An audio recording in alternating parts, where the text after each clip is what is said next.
What's up, everybody, and once more a welcome to another video. In today's video, I wanted to give you guys a little bit more of an in-depth look slash talk about this bad boy, the Squid Industries Squiddy-AL. Al here has been in my collection for a couple weeks now, and honestly, I'm pretty impressed. I have found I do, in fact, very much like the Squiddy-AL, and I think there's a lot of good things about it. I don't think it's perfect by any means. Like, I definitely think that it's a bit of a weird product, for sure. You know, I think that it's strange because it sort of defeats the purpose of the Squiddy line in some ways, with the Squiddy itself being like a plastic trainer that is non-threatening and you can take it to the airport and stuff like that. And you definitely can't take this to the airport. Like, that is not happening. I would even caution against bringing this to like school or something. You know, like it looks a lot less threatening than a real knife, but at the same time, if anyone is going to be like, that looks like a blunt force object, or, you know, when you're spinning it around, you can't tell that it's not metal, or that it's not a live blade, right? Like, it's kind of the same problem that even the Squiddy-B has with being plastic, but it's made of black plastic. That moving quickly enough, you can't tell whether or not that's a knife. And you know, that seems like a minor problem because, like, of course you're going to stop flipping it and then who's going to care? But actually, it really is more of a problem than you'd think, because what'll happen is somebody will see you with it and then immediately call the authorities or whatever instead of asking you what you're doing. So, you know, a little bit weird there. However, I think it's really good. Even if you can't necessarily, like, I wouldn't recommend bringing it to school or an airport, it is much less threatening. Like, if you have a part-time job or something, or, like, you know, you're gonna go out and flip in public, this is easily the least threatening looking balisong that will perform extremely well when you go out into public and flip it. Especially if they start to come out with different colored anodizations, which I expect that they will, because as we've covered with the swordfish, like, you can anodize the blade and the handles whatever color you want. So you could have a all red or an all black Squiddy-AL, or even more than that, you can have like a Squiddy-AL with a red blade and black handles, or you could have a Squiddy-AL with like red, white, and blue, right? Where it's like red and blue handles and a white blade or something. I don't know. There's a million options that you can do anodization-wise with aluminum, because aluminum can come in basically any color. There's a whole rainbow of colors that aluminum can be. So I think that is a very, very cool thing. On top of that, it's also just more no-nonsense than the swordfish, and to a degree, I would honestly argue that it flips better than the swordfish, weirdly enough. And what I mean by that is that, like, the swordfish is really good, but it's also pretty flat and rectangular, so the handle shape is a little bit strange to me. Whereas with this one, it is more straightforward. It's got the same handle dimensions as the actual Squiddy. The weight distribution of it feels closer to a normal balisong than the swordfish, and so I have enjoyed flipping it a lot because of that. Honestly, I actually thought that I would like the eye weights in more than I ended up. And now that I've flipped it for a while, I actually prefer it without the eye weights, which has been an interesting thing for me. But I will say the eye weights do make, like, an obvious difference when you put them in. There is an obvious difference in your flipping when you pop those eye weights in. You're like, oh, I noticed that. It's not huge, it's not massive, but it's definitely there. Overall, it's good. It carries momentum pretty fantastically through most of the things I throw at it. It's like, it's pretty consistent, all things considered. It's not perfect. It does catch itself up a little bit on certain rollovers and stuff like that, but in general, it's a very, very competent flipper. It'll do chaplains very well. It'll do reverse chaplains, and it also does aerials extremely well. It'll do parabolics just fine. Like, this thing has very little problems with much of anything.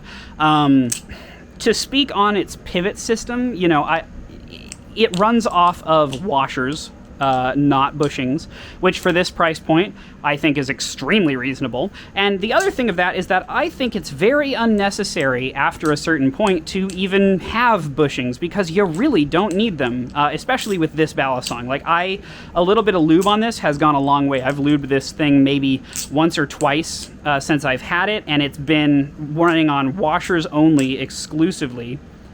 And here we are. It's flipping fantastically. It has great swing. And here's the play. Look at this. There's literally basically no play. Like, it has the tiniest bit of play. Are you kidding me? That's on only washers, right? There are just washers in there. And that is really important, because I think it's important to understand how good washers can be. Like, you don't need some crazy situation to get washers to work, right? Like, the washers can't, you don't need bushings and bearings and all that. You can just have washers and it'll work extremely well and honestly be really durable. And that's exactly what's happening here. You know, you have a good price that's running on exclusively washers, and it's doing a very, very good job of it. Look at that. Like, I don't know. I think discounting this for just having washers is simply silly. It'll make it a little bit harder to tune, but I haven't tuned it at all. This is how it came out of the box. I've been flipping it, and it's been fantastic to flip out of the box. I just added some lubricant to it. I have not touched the pivots.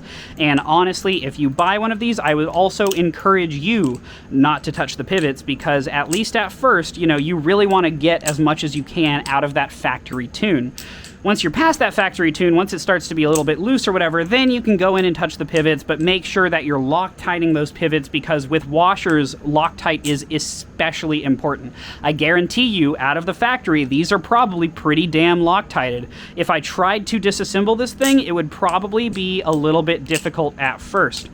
So I would not suggest disassembling one of these as soon as you get it. Like, I'm sure you can, but you need to have the comfort with disassembling and reassembling and adjusting for washers. And then on top of that, you need to have the patience to be able to put Loctite on it and then not touch it for a whole 24-hour period, okay? It needs to actually be 24 hours, because if the Loctite does not set properly and you're on washers specifically, you will have problems. So that is the downside of washers, is that you do actually have to be patient, and you do actually have to put some work into tuning it when you get it, because you, instead of just tightening it, which is what you're doing with bushings, with this you have to tighten it and then loosen it a little bit and then tighten it a little bit and then loosen it a little bit until you get right into the perfect amount of tightness that it swings freely, but there's very little play.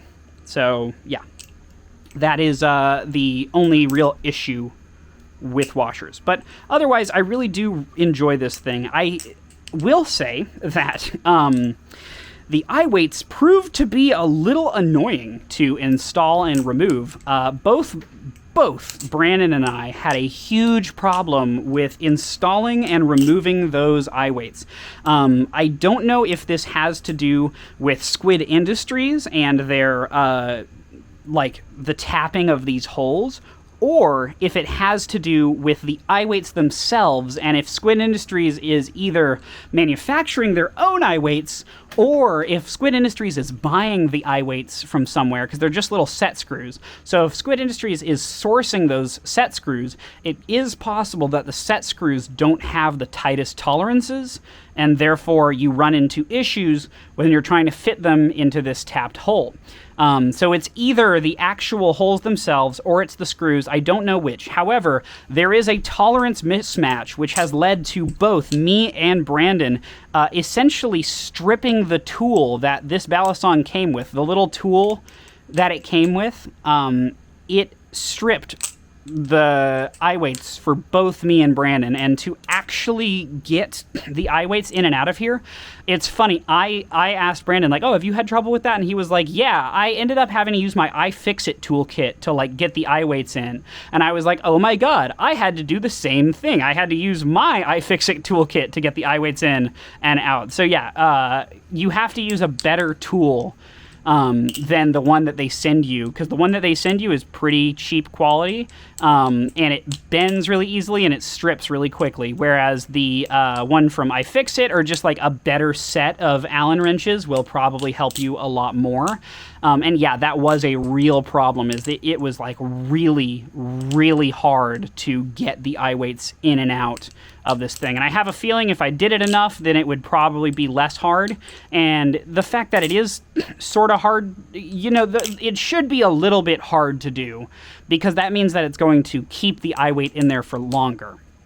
But it shouldn't be so hard that I have to get my iFixit toolkit and I can't just use the tool that you guys send with it, right? Like that is a problem. So anyways, yeah, I think this is a fantastic product so far. I'm really impressed. There will be a full-scale review coming once we know more about this thing, once we've spent even more time with it and like really get our thoughts nailed down and figure out how we actually want to do a full-scale review of this. But yes, I do enjoy the Squiddy-AL a fair bit. If you want to get your own Squiddy-AL, feel free to click the link in the description, or just to go to https://squid.willhirsch.gay. Once again, that's squid.willhirsch.gay. I am a shill, and if you go there, you can get a percentage off of this. It's literally just a code that applies at checkout. So if you go to squid.willhirsch.gay, it just brings you to the normal Squid website, but in the background, it adds a cookie in your browser that says you're going to use our discount code when you check out. And so when you check out, it'll automatically apply our discount code. Bada bing, bada boom.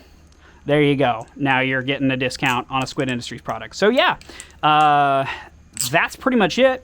I hope you guys enjoyed this little look at the Squiddy-AL. I really do like doing these follow-up videos, so I definitely am probably going to keep doing them, because yeah, it's a lot of fun, and this guy's a lot of fun. So yeah, that's pretty much it for the moment. I hope you guys enjoyed, and I guess I'll see you later. Peace.